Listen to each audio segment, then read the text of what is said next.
She said it with a microphone in her hand. Not at dinner, not in the car on the way home, not even in the privacy of the office we had shared for 11 years. My wife stood at the podium of the Hargrove Hotel's grand ballroom, 200 shareholders and partners watching her, the chandelier light catching the silver in her earrings, and she said it like it was a footnote. As we move forward into this next chapter, I'm pleased to announce that Frank will be transitioning into a senior advisory role, allowing our leadership structure to reflect the bold direction Meridian is heading. She smiled. Someone near the back started clapping before she even finished the sentence. I was sitting at table 4, third seat from the left. I had a glass of water in my hand, and I set it down carefully so no one would see it wasn't steady. Senior advisory role. She hadn't said a word to me. Not that morning over coffee, not in the car ride over, not in the 40 minutes we stood together in the lobby greeting people whose names I knew better than she did. I had built Meridian Property Group from a single land purchase in the winter of 1997. I had negotiated every major contract, cultivated every city relationship, structured every development deal that put us on the map from Portland to Salt Lake City. 26 years. And my wife had just announced my removal in front of 200 people, the way you announce a catering menu change. I looked at her across the room. She was already moving to the next slide, talking about Q4 projections, voice smooth and controlled. She didn't look at me. I picked my water glass back up. I took a slow sip, and I smiled. The applause was still fading when the man beside me, a general contractor named Dale Whitfield, who had poured concrete for us on 14 projects, leaned over and said quietly, "Frank, what just happened?" "Progress," I said. "Apparently." He stared at me. I kept my eyes on the podium. My wife's name was Susan Hargrove Calloway. The Hargrove was her father's name, Raymond Hargrove, who had provided the original seed capital 26 years ago, when I was 42 years old with a portfolio of architectural drawings, a leased office, and a plan so detailed it made Raymond's financial advisor nervous. Raymond had believed in the plan. He had believed in me. He passed away 8 years ago and left his majority stake to Susan, which was fair and natural, and the kind of thing you accept without resentment because you love the man. What I hadn't anticipated was what Susan would do once the shares landed in her name. She had never been in development. She had a background in hospitality management. She'd run 2 boutique hotels in her 20s before we married, and she was genuinely gifted with people, with aesthetics, with the kind of room presence that made investors feel like they'd walked into exactly the right place. I had always valued that. For years, it worked because we understood our lanes. I built the infrastructure. She represented the brand. But somewhere in the last 4 years, the lane markers had started to blur. I first noticed it when she began attending zoning meetings I had always handled alone. Then she started joining calls with city planners I'd cultivated for over a decade. She began CCing herself on correspondence I'd been managing since before we were married. I didn't make an issue of it. I assumed she was learning, engaging, growing into her role as majority shareholder. I told myself it was healthy.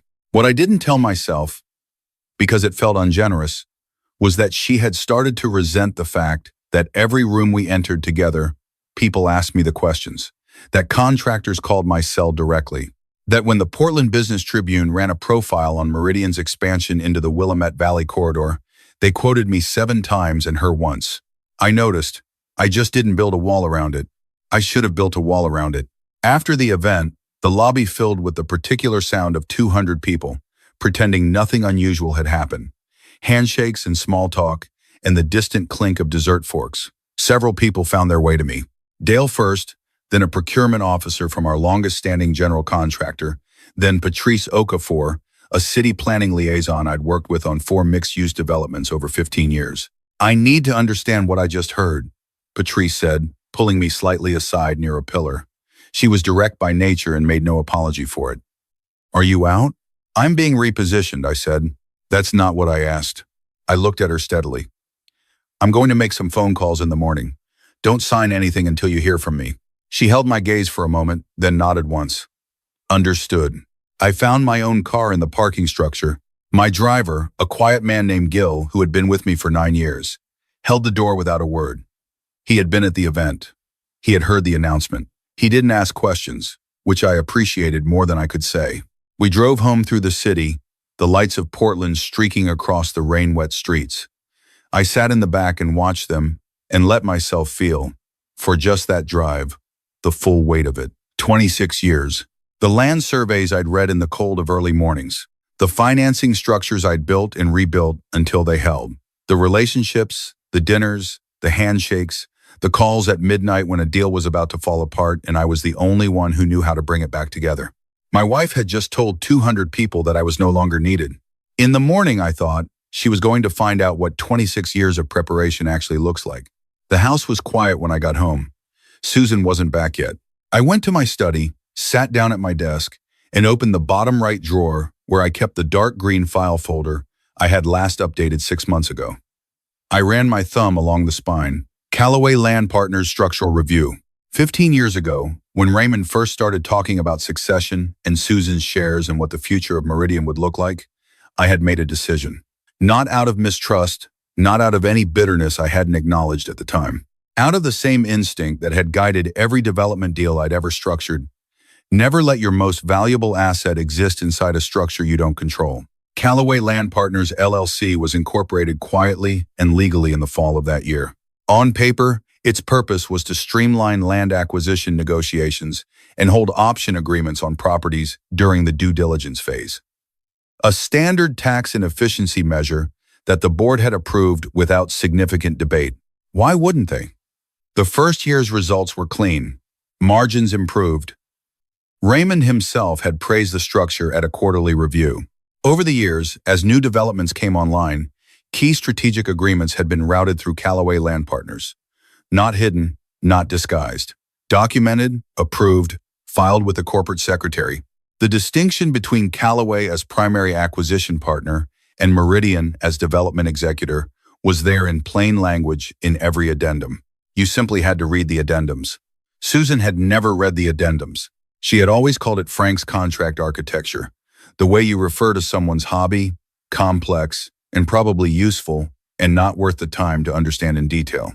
42 active option agreements, 17 long-term ground leases, 6 partnership frameworks with city development authorities in 3 states, all structured through Calloway Land Partners, all perfectly legal, all entirely mine. I closed the folder and held it for a moment in both hands. I didn't feel powerful. I felt tired and certain. My phone buzzed at 7:04 the next morning. Patrice, I got an email from Susan last night, she said without greeting. It introduces herself as primary contact for the East Side Corridor project and says future communications should route through the Meridian Executive Office. I was already at my kitchen table with coffee. What did you do with it? I forwarded it to our city attorney and called you. Good, I said. Pull the original partnership framework on that project. Check who signed as strategic development partner. A pause, the sound of a keyboard. Then, Calloway Land Partners LLC. Another pause. Frank, this is your company. Yes. Does Susan know that? She's about to. I called Dale Whitfield next. He answered on the second ring, already in his truck by the sound of it, already moving. I've been waiting, he said. You remember the master service agreement we signed for the River District Phase 2? Of course I remember it. I negotiated it with you personally. Check the header. The signatory entity. A short pause. Calloway Land Partners. I've always known it was yours. Then you know what that means. It means if you hear out of Meridian, I'm not obligated to operate under their direction. He paused again. Are you building something new, Frank? I'm clarifying something old, I said. Don't sign any retention agreements until you hear from me. I wasn't going to, he said. By 8 in the morning, I had spoken to 4 people. By 9, 11, contractors, city liaisons, a regional bank officer who held financing relationships I had cultivated over 20 years. Each conversation followed the same quiet pattern. They had seen the announcement, they had questions, and in each case, the answer led back to the same place. The agreements they cared about didn't say Meridian Property Group. They said Calloway Land Partners. I was making coffee when Susan came downstairs. She was dressed already, which meant she hadn't slept well, or she had and she was performing. With Susan, I had never been entirely sure which was which. She looked at me across the kitchen. I looked back. People are calling me, she said. I imagine they are. Confused people, important people. She set her bag down on the counter. Why are they confused, Frank? I picked up my coffee, Have you reviewed the acquisition framework agreements? The originals, not the executive summaries. She stared at me. What are you talking about? The option agreements, the ground leases, the city partnership structures. I met her eyes. Who holds them? Something shifted in her expression. Not quite fear, more like the moment in a conversation when you realize the ground you thought was solid has been moving for years and you simply hadn't looked down. You structured those through your LLC, she said slowly. With board approval, I said. In 2009. The proposal is in the corporate minutes. Your father signed off. Her jaw tightened. You did this because you didn't trust me. I set my cup down. I did this because I understood transitions, and because I had no interest in spending 26 years building something and then walking away from it with nothing because the legal structure didn't account for my presence. This is my company, she said. It's your shares, I replied gently. The underlying strategic architecture is mine. She stood very still. Outside the kitchen window, the neighbor's dog crossed the wet yard. A normal morning. Nothing about it felt normal. You're leveraging our marriage, she said. No, I said. I'm protecting my professional position. You announced my removal in front of 200 people without speaking to me first. Did you expect me to have nothing? Her chin lifted slightly. I expected you to understand the direction I'm taking this company. I understand it fine, I said. I built the company it's being taken in. She picked up her bag. The board is meeting at 10. I expect you there. I looked at her for a moment. Send my regards. She left without another word. I listened to the front door close and stood in the kitchen for a long time.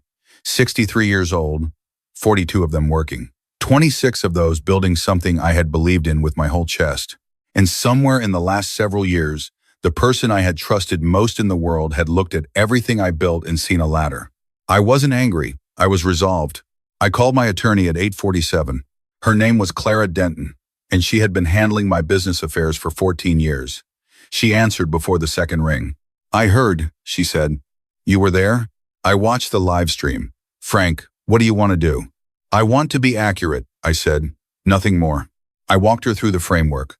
The 42 option agreements, the ground leases, the city authority partnerships. She listened without interrupting, which meant she already understood the scope of it. This is airtight, she said when I finished. Calloway Land Partners is primary on all of it. Meridian is executor, not owner. If they try to continue operations on those projects without your cooperation, they'll be in breach. I know. She doesn't. She will by noon, I said. I need you at the board meeting. I'll be there.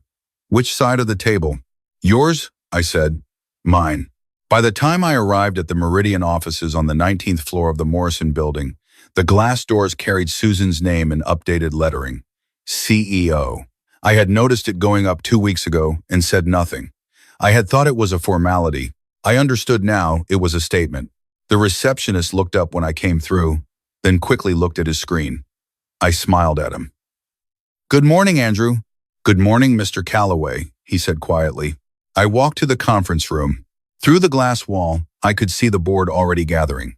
7 members, 2 senior partners, the CFO. Susan stood at the head of the table with the posture of someone who has rehearsed the room in her mind. Clara was waiting in the hallway.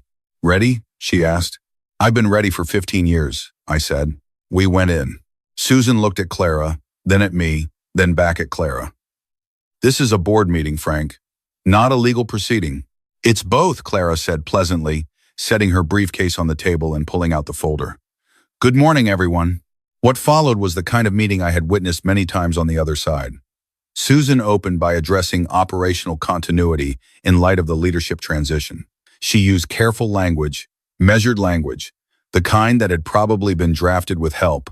Then one of the senior partners, a man named Paul Erickson, who had been with Meridian for 12 years, cleared his throat. Before we move forward, Paul said, I want to ask a direct question about the acquisition portfolio. He looked at me. Frank, are the core land agreements structured through Calloway Land Partners? They are, I said. The room was quiet in a way that felt weighted. All of them? Paul asked. 42 active agreements, Clara said, opening the folder. 17 ground leases, 6 city authority frameworks. All primary signatory entities are Calloway Land Partners, LLC, all with board approval dating to 2009 and subsequent annual reviews. She slid a stack of summary sheets toward the center of the table. Paul picked one up. He read it for a moment, then passed it to the board member beside him. Susan was very still at the head of the table. "I want to be clear," I said, keeping my voice even. "I have no intention of disrupting operations. I have every intention of ensuring my position is correctly understood before any transition discussions continue. You structured the entire acquisition side of the company through your personal LLC," Susan said. Her voice was controlled, but I knew its edges. "I structured it cleanly, legally, and transparently," I replied. "The board approved every document." "We approved an efficiency measure," one of the other board members said. He sounded less certain than the sentence implied. "You approved Calloway Land Partners as primary strategic acquisition partner," Clara said. "The language is in the minutes from September 2009, the March 2011 restructure, and the 2016 portfolio expansion." "Would you like me to read them aloud?" She would have. She had them. The board member set down his copy of the summary sheet. Paul Erickson looked at Susan. "Camille, what's our contingency if Calloway Land Partners disengages from active projects?" Susan looked at him. Something crossed her face that I had not seen before. It wasn't anger. It was the particular look of someone who has just realized that the map they were holding was of the wrong territory. "There isn't one," she said quietly. After the meeting, I walked to the window on the east side of the floor. 19 stories. Portland stretched below in the late morning light, the Willamette cutting its familiar silver line through the middle of the city. 31 projects completed in this city alone. I knew this skyline the way a reader knows a beloved book, not just the words, but where each chapter begins and ends. What it cost to get there. My phone vibrated. "Dale, how'd it go?" "The way I expected," I said. "They getting the picture?" "They're reading the addendums for the first time," I said. He made a short sound that wasn't quite a laugh. "What do you need from me?" "Keep your crews available. Don't commit to any new Meridian directives until the structure is clarified in writing." "Done," he said. "And Frank, for what it's worth. Everyone I talked to this morning, they're with you." I didn't respond immediately. I stood at the window and let that settle. "That matters," I said finally. "Thank you, Dale." I left the Meridian offices at 12:30, not in anger, not in triumph. I walked to the parking structure, rode down in the elevator, and sat in the car for a minute before telling Gil to drive. 26 years reduced, in one morning, to a clear line. What was mine? What was theirs? The difference between a title and an architecture. My phone buzzed again at 1:15. Susan. I watched her name on the screen through 2 full rings. Then I answered. "The board wants to reconvene," she said. "I know," Clara told me. "They're asking about a retention structure for Calloway Land Partners." I heard. A pause. "You're not going to make this easy." "I'm not trying to make it difficult," I said. "I'm trying to make it accurate." Another pause, longer. Outside the car window, the city moved past, unhurried. "We should talk," she said finally. "Not at the office." "Tonight," I said. 7 o'clock. You know where. There was a small seafood place on the east side we had gone to for years, long before Meridian was anything. Back when we were 2 people building something, and the future felt open in a way that only exists when you're still early in it. I arrived first. I sat at the table by the window and ordered coffee and watched the street. Susan came in at 7:08. She looked like herself, composed, precise but with something worn at the corners. She sat down and didn't reach for the menu. "I didn't know the full scope," she said, "of what you'd built through Calloway." "I know you didn't. You let me walk into that meeting not knowing. You announced my removal in front of 200 people without speaking to me first," I said. "You let me walk into that ballroom not knowing." She held my gaze. "That's fair." We sat with that for a moment. "Why did you do it that way?" I asked. "The announcement, the microphone, all of it." She looked out the window for a moment. "Because I was afraid," she said. "If I told you privately first, you would have argued. You would have made a reasonable case and I would have second-guessed myself. And I've been second-guessing myself in your direction for 12 years. You thought I was holding you back. I thought everyone in every room still saw my father's daughter and your wife." She looked back at me. I wanted one moment that was only mine.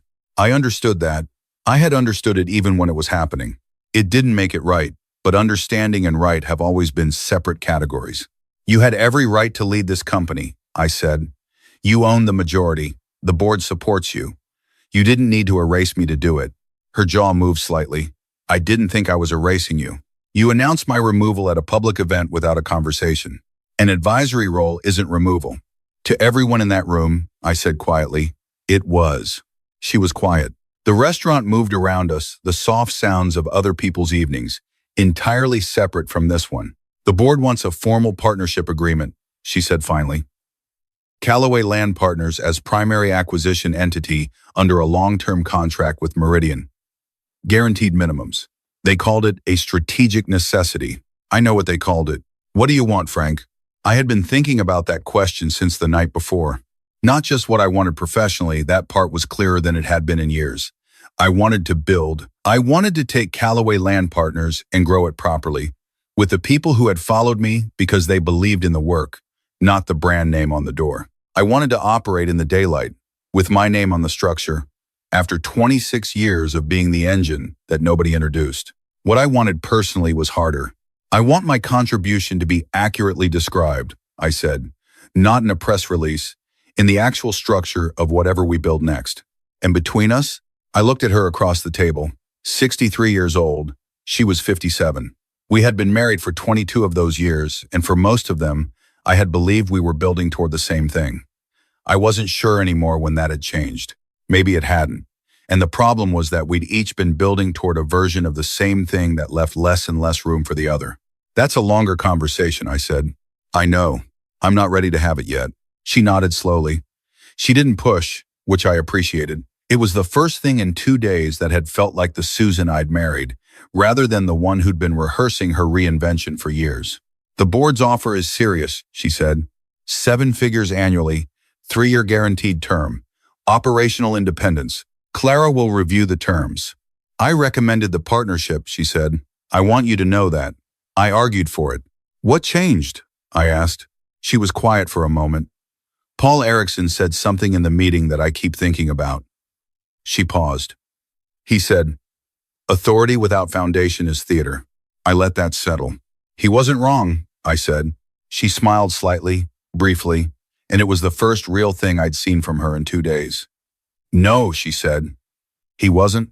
We finished dinner without resolving anything that wasn't resolvable in a single conversation. The marriage was still uncertain. The professional structure was moving toward clarity. Those 2 things were separate, and I had made peace with the fact that they would have to be navigated separately, each at its own pace, without forcing one to serve the other. When she left, I sat for a few minutes with my coffee growing cold. 63 years old. I thought about what it takes to still be building at this age. Not defensively, not out of fear, not to prove something to someone who doubted you, but because the work itself was still alive in me. Because the moment a new site plan came across my desk, some part of me that had nothing to do with Susan or shares or succession still lit up like a 25-year-old in a lease office with a stack of blueprints and a plan. That part of me wasn't going anywhere. Over the following weeks, Calloway Land Partners formalized. I brought in 6 people who had quietly indicated they were ready to follow. 2 project managers, a contracts coordinator, a civil engineer who had worked with me on and off for 18 years, and Dale's nephew, a young site manager with more operational instinct than people twice his age. We took 2 floors of a building on the northeast side of the city, plain and practical, with large windows and a conference table that had seen better decades and didn't need to impress anyone. The formal partnership agreement with Meridian was signed on a Tuesday morning. Clara reviewed every line. I reviewed every line. The terms were fair and specific. Calloway Land Partners would serve as primary strategic and acquisition partner on all existing and new portfolio developments. Meridian would operate development and management. The revenue structure reflected the actual weight of each party's contribution, which meant, for the first time, the numbers showed what had always been true. Patrice called the day after the signing. The East Side Corridor project, she said. It's still moving forward under the new structure? Under the correct structure, I said. Same as it's always been. She was quiet for a moment. I want you to know something, Frank. I've been in city planning for 22 years. In that time, you're one of maybe 3 private developers I've trusted at the word level before the paperwork. That's not common. Thank you, Patrice. I'm not complimenting you, she said. I'm explaining why I wasn't willing to route through anyone else. I didn't say anything to that. I looked out the window at the northeast Portland roofline. A city I had watched grow and change and weather itself for 3 decades. At the end of the quarter, I met with the Meridian board one final time for the formal framework review. Susan was at the head of the table. I sat on the opposite side, next to Clara, across from Paul Erickson. The room was different from the last time. Not hostile, not strained, just honest. Paul opened the meeting by reading a single sentence from the new partnership agreement into the official record. The language described Calloway Land Partners as foundational to Meridian's strategic land portfolio since 2009. He read it deliberately, clearly. The way you read something, you want to make sure everyone in the room actually hears. Afterward, in the hallway, he shook my hand. "You should have had your name on the door years ago," he said. "I had what mattered," I said. He looked at me. "Do you mean that?" I thought about it honestly. "Most of it," I said. He nodded. He understood, I think, the weight of that particular most. 6 months later, Calloway Land Partners was operating on 4 active developments, 2 of them entirely independent of Meridian. I was in the office most mornings by 7, not because I had anything to prove, but because the work was good and the hours were mine, and no one was managing my schedule for the first time in over a decade. I had coffee with Dale on Wednesdays. I had dinner with Clara quarterly, with some of the city planning team once a month. Susan and I were still in the slow, difficult work of figuring out what remained between us. We met on the 3rd Wednesday of every month at a neutral location, not the seafood place, something less loaded, and we talked, carefully and honestly, about the things that had accumulated between us over 22 years without either of us naming them clearly. It was not a reconciliation. I did not know what it was yet. But it was honest, and honesty was the only foundation I had ever trusted. One afternoon, I walked across the pedestrian bridge over the Willamette alone. Late October, the air cold and specific, the river moving below in the way it always did, unhurried and indifferent to the particular weather of human decisions. I stopped in the middle of the bridge and stood there for a while. I thought about the ballroom, the microphone, the applause, the moment I had set down my glass and smiled at no one in particular. I had spent 26 years inside a structure that respected my output without acknowledging my name. I had spent 15 of those years quietly building a parallel structure that ensured my output could not simply be inherited by someone who hadn't built it. I had done it legally, transparently, with documentation that was accessible to anyone who bothered to read it. No one had bothered to read it. That is the thing about quiet work. People assume that because you don't narrate it, it isn't happening. They look at the results and attribute them to the frame around the picture. They look at the building and see the facade. They don't think about the foundation because foundations are invisible until something tries to move them. My wife had tried to move mine, and she had learned, the way you learn things that actually stay learned, that the foundation was the whole thing. I stayed on the bridge until the cold got into my coat. Then I walked back to the northeast side, to the plain building with the old conference table, where there were 3 documents waiting for my signature on a land option in a part of the city that was just beginning to become something, where the kind of work I understood was still very much needed. I hung my coat on the hook by the door, sat down at my desk, and I got back to building. If this story reached something in you, if you've ever given the best years of your work to something that forgot to say your name, if you've ever been told you were being repositioned by someone who relied on everything you built, I want to hear from you. Where are you watching from? What did you build quietly that someone else tried to claim? Tell me in the comments, because the most important work is almost never the loudest, and the people doing it deserve to be heard.